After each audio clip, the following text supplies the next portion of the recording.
How many folds does it take before the folded sheet of paper is more than 1 millimeter thick? How many folds before it is more than 1 centimeter thick? Explain how you know. So we have a couple of different ways of figuring this out. We could figure it out with the equation, right? So we could say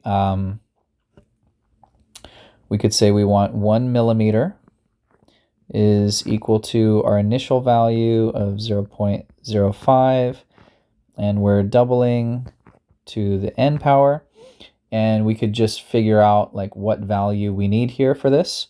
So like we said earlier, we can divide both sides by 0.05.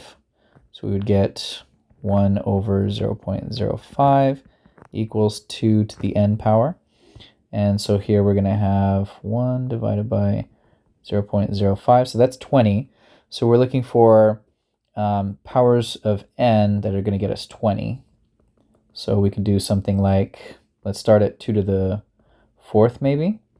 So that gets us to 16, and then 2 to the 5th. So by the time we get to the 5th iteration, it's going to be over 20. And we know that's true from our table here, right here. But one of the great things about a graph is we can actually just plug right into the graph. Let's plug in a y value, and let's plug in 1 millimeter. And we can actually see it exactly where it is. It's going to take 4.322 folds on the graph, the exact point. But remember, we can only have like whole numbers for this. So we can have 1, 2, 3, 4. So at the 4th fold, it has not yet hit 1 millimeter. When we get to the 5th fold, now it's hit 1 millimeter. So we're going to say for the first question, it would take 5 folds.